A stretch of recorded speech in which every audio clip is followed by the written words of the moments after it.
It is easy to be brave behind a castle wall.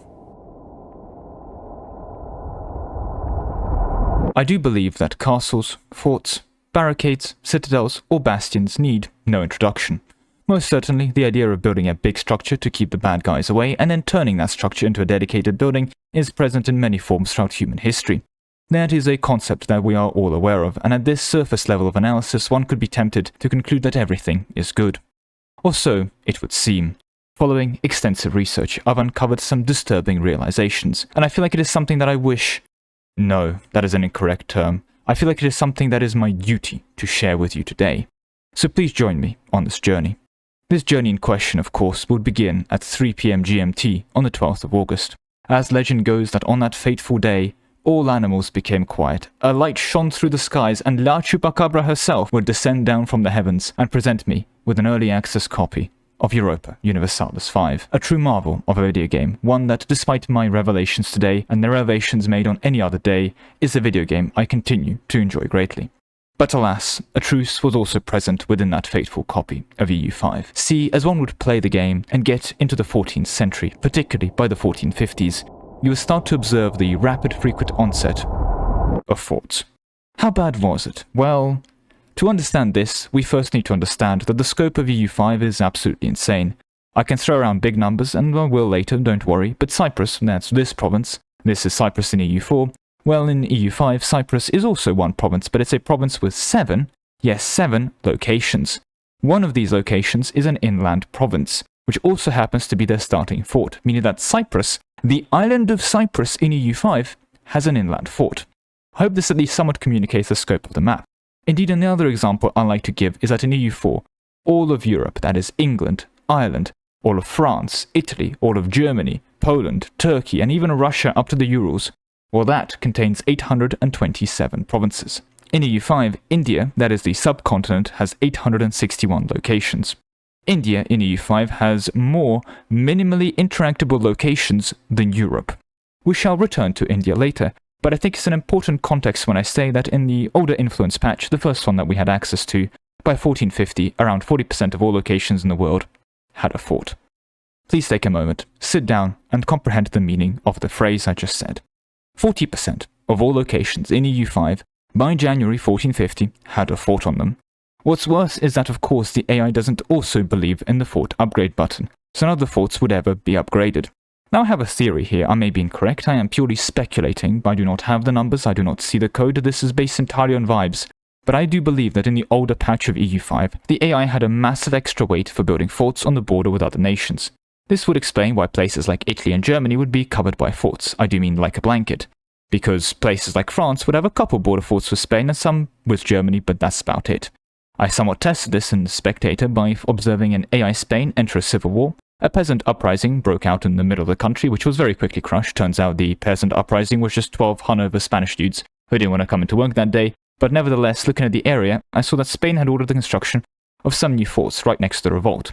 Of course, the revolt finished before the forts ever did, but the AI didn't delete them, because the AI saw that the Spanish peasants have a border that they do not defend, and naturally immediately moved to fix the problem. This was reported to Paradox.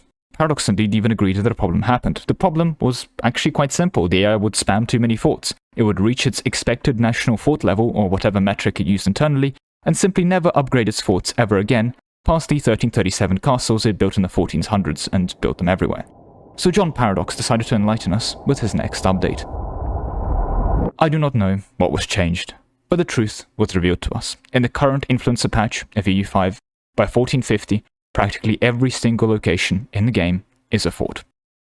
This is not an exaggeration. I did an AI only looking at India. Remember India with 861 locations? In 1450, the AI India had managed to construct 853 forts.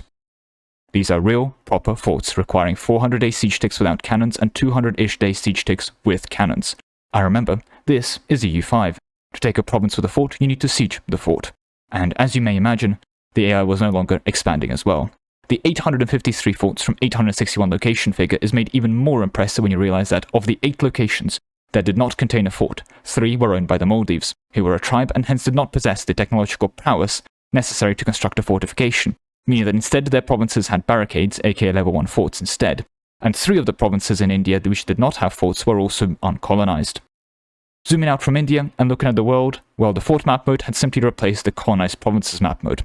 The world wasn't just covered in forts, forts were ubiquitous. From the marshes of Connacht to the jungles of Cambodia to Mount Fuji, all had one clear common denominator, for all these places had a fort. The steppe hordes rode through the vast, untamed fortlands. The Spanish would set sail to Mexico and discover the Mayan and Aztec forts. An archaeologist would study the Great Pyramids of Giza, only to discover that there was actually a fort inside of them the whole time.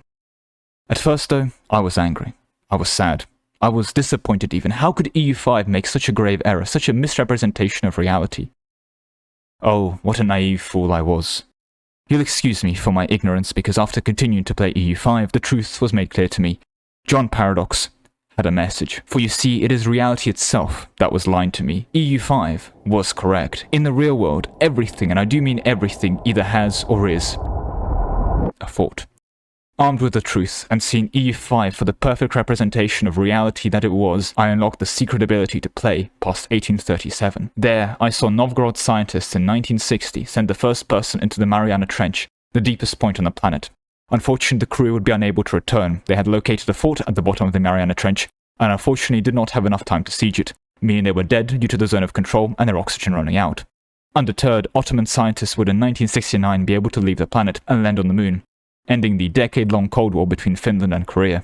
But as the scientists stepped foot on the moon, expecting it to be a fort, they were shocked to see the lack of fortifications, until they would turn their backs. They would gaze upon the blue marble called Earth, and for once see it for what it truly was, the Blue Fort. The moon wasn't orbiting us, it was merely inside our planet's zone of control. Scientists would be undeterred from these revelations. Seeking to expand knowledge further, research into subatomic particles would reveal that electrons orbit the forts in the middle of the atoms due to something called the electromagnetic fort force. The forts in the middle of the atoms themselves were constructed from neutrons and positrons, with a strong fort force responsible for keeping the atoms together, although the force of weak fort maintenance trying to break the atoms apart counteracted this. Yet again though, EU5 scientists remained undeterred, and the greatest minds from the Majapahit Empire would study space and determine the fort zone of control force was responsible for the stars and planets dancing their cosmic dance. But they also revealed that it was possible to construct a fort so great, so high level, that the fort would collapse under its own zone of control and become a black fort. These black forts were called as such because they had zones of control so powerful, they were in fact such high-level structures that not even light itself could leave their zone of control. Indeed, some speculate today that the center of our galaxy contains a supermassive black fort. This is the truth of our reality, from a subatomic particle level all the way to the top of our universe. We are all but forts, destined to remain within the zone of control of another greater fort. It is forts all the way up, and it is forts all the way down. See, some people say that we have too many forts. Others point out that the AI still doesn't, upgrade the forts in question. But I believe, no, I have no more need for faith. I know that in due course, people will see the truth. There is no oversight or bug here. It is a window into creation itself, a creation composed of fort.